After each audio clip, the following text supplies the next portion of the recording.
चुनाव नहीं। दोस्तों, आज की यह वीडियो काफी महत्वपूर्ण बात पर आधारित है। एक ऐसी बात जो लगभग हर इंसान अपने जीवन में महसूस करता ही है, और वो है मजबूरियां। आज के इस वीडियो में हम जानेंगे मजबूरियों को देखने का सही तरीका क्या है। मजबूरियां जीवन का एक महत्वपूर्ण हिस्सा है और हमारे जीवन में अक्सर आती है मजबूरी। एक व्यक्ति के जीवन में ऐसी स्थिति को दर्शाती है जहां व्यक्ति कुछ करने में सीमित रह जाता है, अक्सर बिना अपनी इच्छा के, क्योंकि उनके पास कोई दूसरा विकल्प नहीं होता।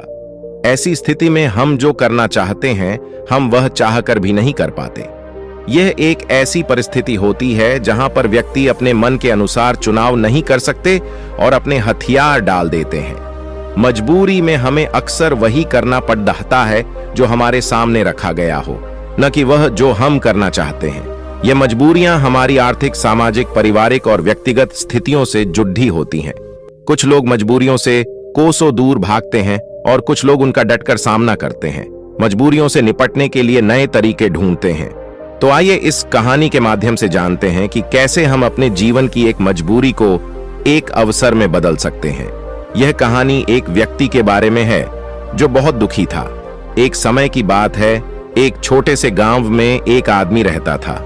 वह गरीब था और उसके पास केवल एक छोटा सा घर और छोटी सी जमीन थी। उसका जीवन कठिनाइयों से भरा पड़ रहा था और उसकी मजबूरी उसे रात दिन परेशान किया करती थी।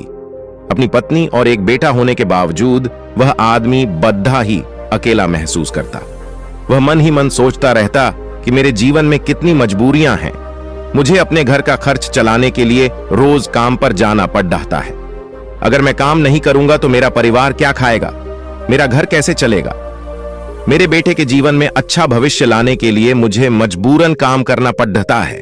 उसे अपना काम एक बोझ लग रहा था और यह सोचकर वह बहुत दुखी था। एक तरफ जहां लोग उसे गांव के तालाब पर मस्ती करने आते और अपने दोस्तों के साथ सुकून भरा वक्त गुजारने आते, वहीं इस आदमी को वहां मजबूरन मछलियां पकड़नी पड़ती ताकि उसके घर के खर्चों में खाने पर होने वाला खर्च कम हो सके और उसका परिवार यह तालाब से पकड़ी हुई मछलियां खा सकें। वह आदमी मजबूर था और वह अपने परिवार को खुश देखना चाहता था, पर उसकी मजबूरियों ने उसके घर से सुख और शांति को खत्म ही कर दिया था। उसे ऐसा लग रहा था कि अपने जीवन में इतने सारे कमियों के कारण वह कभी खुश नहीं रह पाएगा। एक दिन इसी बात से परेशान होकर वह एक पेड़ के नीचे बैठकर रो रहा था। तभी एक साधु उसकी ओर आ रहा था। साधु ने देखा कि उसके चेहरे पर बहुत सारे गम थे।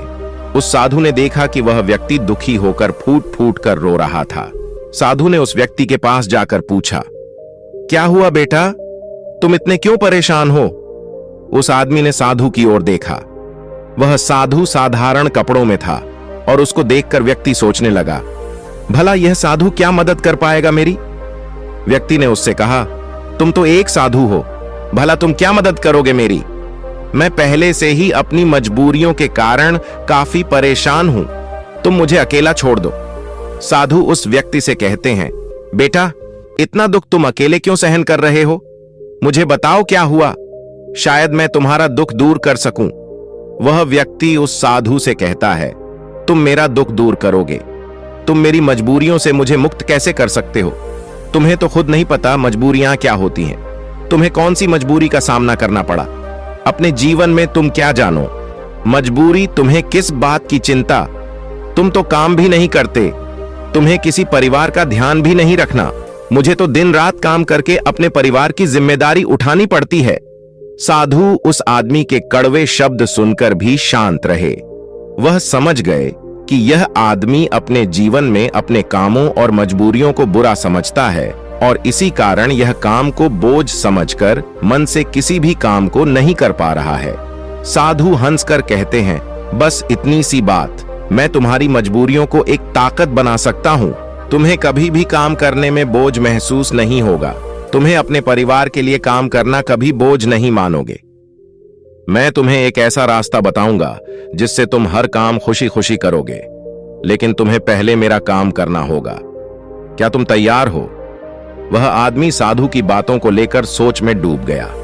साधु ने कहा कि एक ऐसा रास्ता है जिससे वह हर काम खुशी खुशी कर सकता है और उसके बदले में केवल एक काम करना होगा। पर क्या यह सच है? ऐसा कुछ इस साधु को पता भी होगा या यह साधु बस मुझे पागल बना रहा है? आदमी ने कुछ देर सोचकर उस साधु को मना किया, यह कहते हुए कि मुझे नहीं लगता कि तुम ऐसा कुछ बता सकते हो। आदमी मना करके वापस घर लौट आया। कुछ दिनों तक तो उसके दिमाग में वह साधु की बातें घूमती रहीं, लेकिन धीरे धीरे वह उस साधु और उसकी बातों को भूलता गया। उसके दिमाग से साधु भी धीरे धीरे निकलता गया। वह फिर से अपने रोज के दिनचर्या में वापस चला गया। फिर कुछ महीनों बाद उसे एक दिन अपना मित्र मिला। वह मित्र से कहता है, हमारे गांव में एक बड़े ज्ञानी साधु प्रवचन देने आ रहे हैं। वह जो भी कहते हैं वह करके दिखाते हैं। वह बहुत बुद्धिमान है। उसका मित्र उस आदमी से कहता है, तुम भी चलो मेरे साथ, तुम्हें वहां आनंद आएगा।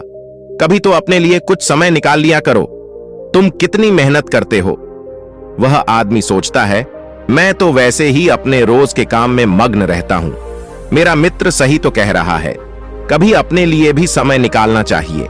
वह अपने मित्र के साथ उस साधु के उपदेश को सुनने और वहां जाने के लिए राजी हो जाता है। अगले दिन यह व्यक्ति अपने मित्र के साथ उस आश्रम में जाता है। वहां उसे वही साधु दिखता है जो उसे उस दिन काम को खुशी खुशी करने का मार्ग बताने का वादा कर रहा था। मित्र से बात करते समय उसने पूछा कि क्या यही वह साधु है जिनके उपदेश हम आज यहां सुनने आए हैं? उसके मित्र ने पुष्टि की कि हां, यह साधु वाकई महान है और उनके पास ज्ञान की अमूल्य धारा है। और तो और उसके पास तो स्वयं राजा भी ज्ञान लेने आते हैं। वह आदमी अपने मित्र से कहता है कि मैं इस साधु से मिल चुका हूं। फिर वह आदमी अपने मित्र को सारी बात बताता है। उसका मित्र पूरी बात सुनकर कहता है, अगर यह साधु ने तुम्हें वचन दिया है तो अवश्य ही वह उसे पूरा करेंगे। तुम्हें उनसे फिर से मिलना चाहिए। आदमी फिर मन ही मन यह सोचता है कि क्या मेरा अब उनसे मिलना ठीक रहेगा? मैं उन साधु के पास जाऊं कि नहीं, वह मेरे बारे में क्या सोचेंगे? परंतु अब उसके मन में यह विश्वास था कि वह साधु उस दिन उसे पागल नहीं बना रहे थे। और अगर थोड़ी सी भी उम्मीद है कि मैं एक ऐसा रास्ता जान जाऊंगा जिससे मुझे कोई भी मजबूरी, कोई भी पीड़ा छोटी लगने लगेगी और मैं उस काम को खुशी खुशी करूंगा, तो यह मुझे जानना ही है। फिर भले ही मुझे उन साधु के सामने शर्मिंदा ही क्यों ना होना पड़े, चाहे कुछ भी हो, मैं इस मौके को अपने हाथ से जाने नहीं दूंगा। यही सोचकर वह आदमी उन साधु से मिलने का निश्चय करता है। उपदेश समाप्त होते होते शाम हो चुकी थी। जैसे ही वह उपदेश समाप्त हुए, सब लोग आश्रम से बाहर जाने लगे। वह आदमी उस साधु के पास जाता है। वह आदमी कहता है, गुरु, क्या आपको याद है, मैं आपको मिल चुका हूं। मुझे माफ करना, मैंने आपको उस दिन काफी भला बुरा कहा और मैं उस वजह से बहुत शर्मिंदा भी हूं। मुझे अब बहुत पछतावा हो रहा है, परंतु क्या आप मुझे वह मार्ग बता सकते हो जिससे मैं खुशी खुशी काम करूं? मैं आपका कोई भी काम करने के लिए तैयार हूं। साधु हंसते हुए कहते हैं, हां, मुझे याद है, तुम वही आदमी हो जो उस दिन दुखी हालात में मुझे मिला था। ठीक है, मैं अपना वादा पूरा कर दूंगा, लेकिन अब शाम हो चुकी है और मैं पूरे दिन उपदेश देकर थक गया हूं, तो मुझे कल सुबह इसी आश्रम के बाहर मिलना। वह आदमी बहुत खुश होता है और कहता है, जी गुरुदेव, मैं कल सुबह आपसे मिलने आ जाऊंगा। सुबह होते ही वह आदमी उस आश्रम के बाहर उस साधु से मिलने जाता है। जब वह आदमी वहां पहुंचता है तो गुरु दरवाजे पर रुके होते हैं। वह व्यक्ति उन साधु के पास जाता है और कहता है, गुरुदेव, मैं तैयार हूं। साधु उस व्यक्ति से कहते हैं, बेटा, मुझे अपना वादा याद है जो मैंने तुमसे किया था, परंतु तुम्हें समझने के लिए मुझे तुमसे काम करवाना पड़ेगा। वह आदमी उस साधु से कहता है, जी गुरुदेव, मैं कुछ भी करने के लिए तैयार हूं। आपका काम क्या है जो मैं कर सकता हूं, मुझे बताइए। वह साधु उसे पास के तालाब के पास ले जाते हैं।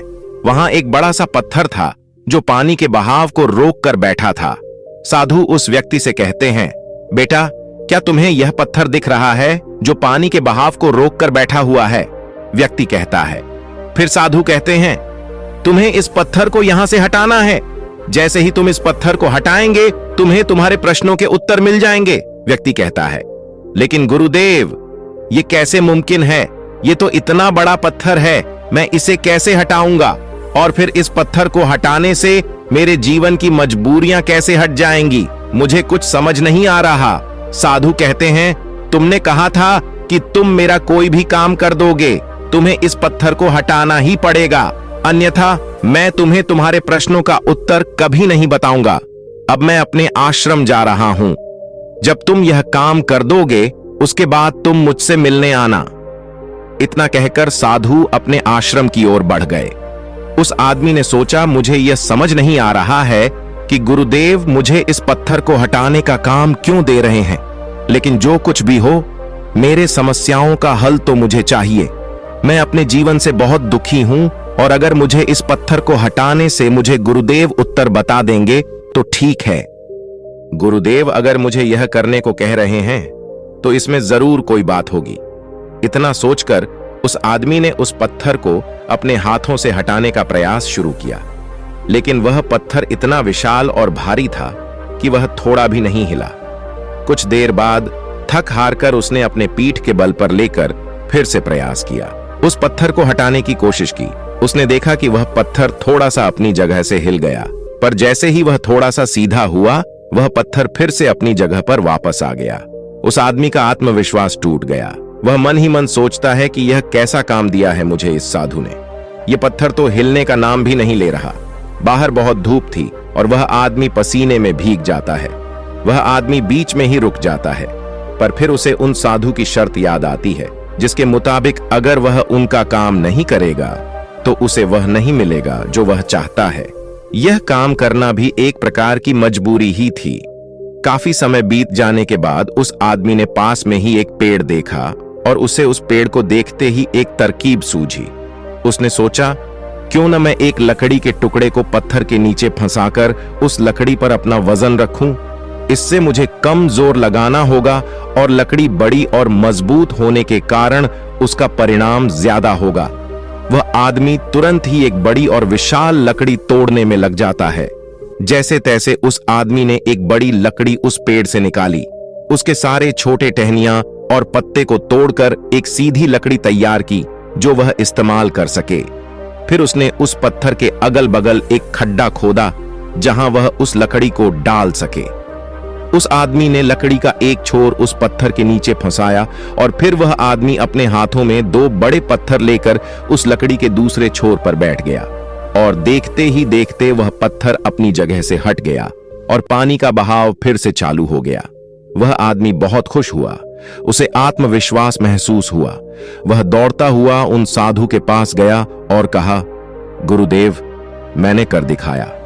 मैंने उस पत्थर को हटा दिया और मैंने अपना वचन भी पूरा कर दिया। साधु पूरी बात उस आदमी से सुनने के बाद कहते हैं, तुमने अच्छा काम किया, मेहनत की, तुमने तरकीब भी निकाली और तुमने अपने दिमाग का भी इस्तेमाल किया। लेकिन मुझे एक बात बताओ, क्या तुम्हें लगा था कि तुम ये काम कर पाओगे? आदमी कहता है, नहीं गुरुदेव, मुझे नहीं लगा था कि मैं इतना बड़ा पत्थर हटा पाऊंगा। साधु पूछते हैं, क्या लगता है तुम्हें, तुम ये सब क्यों कर पाए? आदमी जवाब देता है, क्योंकि यही आपकी शर्त थी। अगर मैं नहीं करता तो मुझे अपना जवाब कभी नहीं मिलता।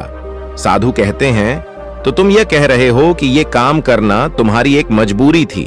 आदमी कहता है, हां, लेकिन आप वही वही क्यों पूछ रहे हो? इस पर साधु कहते हैं, मैं तुम्हें यही तो समझाना चाहता था। जिस तरह आज तुम्हारे सामने वह पत्थर हटाने की मजबूरी थी, इसी तरह तुम्हारे जीवन में भी तुम्हारे सामने कई मजबूरियां आएंगी।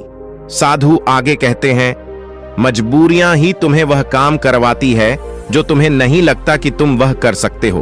तुम्हारी मजबूरियां तुम पर बोझ नहीं हैं, बल्कि मजबूरियों के कारण तुम जिंदा भी हो। तुम खुद सोचो, अगर तुम्हारे ऊपर मजबूरियां न होती और काम करके अपने परिवार के लिए कमाई करने की कोई पाबंदी न होती, तो क्या तुम अपने घर से बाहर भी निकलते? नहीं ना, तुम एक ही जगह बस आराम से बैठे रहते। लेकिन क्या ऐसा आराम करना ठीक है? क्या तुम्हारे शरीर में बीमारियां नहीं आ जाती? तुम अपनी मजबूरियों के कारण काम करते हो, जिससे तुम स्वस्थ और तंदुरुस्त रहते हो। जहां तुम पहुंचना चाहते हो, यह मजबूरियां ही तुम्हें वहां का रास्ता दिखा सकती हैं। वह हमें बताती है कि हमें क्या करना चाहिए। उस लक्ष्य तक पहुंचने के लिए तुम्हारी समस्या यह नहीं है कि तुम्हारे ऊपर मजबूरियां हैं, बल्कि तुम्हारी समस्या यह है कि तुम उन मजबूरियों को एक बोझ समझ रहे हो। हमारी मजबूरी हमारे लक्ष्यों को प्राप्त करने में हमारे लिए एक माध्यम बन सकती है और हमें नए दिशाओं में ले जा सकती है। जैसे कि तुमने लकड़ी का उपयोग किया ताकि उस पत्थर को हटा सको, ऐसा ही कुछ हमारे साथ जीवन में भी होता है। जब हमसे ऊंचे स्तर के लोग जैसे कि हमारे बॉस या फिर माता पिता या फिर कोई गुरु हमें कोई कठिन काम देते हैं तो हमें लगता है कि यह काम हमारे लिए बहुत मुश्किल है। उदाहरण के रूप में, जब हमारे बॉस हमें एक बड़े और कठिन काम को संभालने का काम देते हैं, या जब तुम्हारे व्यापार में कोई विरोधी व्यापारी तुम्हारी तकलीफ बढ़ा देता है जो तुम्हारे लिए मुश्किल होता है, तो तुम कैसे उसका सामना करोगे? अक्सर हम नहीं चाहते कि ऐसी समस्याएं हमारे सामने आएं, लेकिन सच्चाई तो यह है कि वह हमारे सामने है और हमें हमारे लक्ष्यों को प्राप्त करने से रोक रही है। क्या लगता है आपको ज्यादातर लोग इस स्थिति में क्या करते होंगे? बेशक कोई नहीं चाहता कि वह संकट में आए, लेकिन जब एक विशाल समस्या उनके सामने खड़ी होती है, ऐसी कठिन समस्याएं जो उन्हें परेशान करती हैं, तब क्या करते होंगे लोग? जब भी हमारे जीवन में विशाल और भयानक समस्याएं आती है, तो हकीकत में वह हमसे सवाल पूछती है, क्या तुम इस लक्ष्य के काबिल हो? क्या तुम इस परीक्षा का सामना कर सकते हो? आप क्या करोगे? क्या होगा आपका उत्तर इस प्रश्न पर? क्या होता है जब आपके सामने एक समस्या खड़ी हो जाती है जिसका समाधान आपके लिए मुश्किल होता है? क्या आप भाग जाएंगे? क्या आप अपने लक्ष्य को किस्मत के हाथों छोड़ देंगे? अगर हम इतिहास की ओर देखें तो हजारों लोगों ने इन सारे प्रश्नों का उत्तर ना में दिया। उन्होंने अपने हथियार डाल दिए, अपने लक्ष्य को छोड़ दिया, सिर्फ इसलिए क्योंकि उनके सामने एक बड़ी समस्या आ गई थी। ऐसा हम आज के युग में भी करते हैं। हम हार मान लेते हैं। हम अपने उच्च स्तर के लोगों को पागल तक कह देते हैं कि क्या सोचकर मुझे यह काम सौंपा गया, यह काम तो किसी से भी नहीं होने वाला, या फिर हम अपने लक्ष्य को त्याग देते हैं यह कहकर कि शायद यह लक्ष्य मेरे भाग्य में ही नहीं है। लेकिन इतिहास के कुछ लोगों ने इस प्रश्न का उत्तर हाँ में दिया।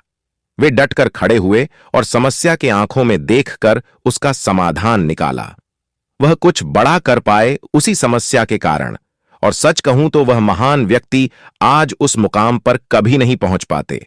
अगर उनके सामने समस्या नहीं आई होती तो उनकी समस्याओं ने उन्हें बड़ा बनाया, उन्हें मजबूर किया नए रास्ते ढूंढने में। कोई ऐसा रास्ता जो आज तक किसी ने नहीं सोचा था। बड़े और महान लोग भी अक्सर अपनी समस्याओं से जूझते हैं और उन्हें पार करने के लिए नए रास्ते ढूंढते हैं। समस्याएं हमें मुश्किल में डालती हैं और हमें मजबूर करती है नए रास्तों की तलाश करने में। यही तरीका है जिससे हम अपने लक्ष्यों को हासिल कर सकते हैं और अपने जीवन को सफल बना सकते हैं। और यही सही तरीका है हमारी मजबूरियों को देखने का। जब तुम्हारी नजर अपने लक्ष्य पर होगी तो तुम्हें अपनी समस्याएं छोटी लगने लगेगी। इसीलिए मजबूरियां अच्छी होती हैं। तो अगली बार जब तुम किसी मजबूरी में खुद को पाओ तो खुश हो जाना, क्योंकि यह एक मौका है तुम्हें अपने आप को साबित करने का और उसी दौरान वह बनने का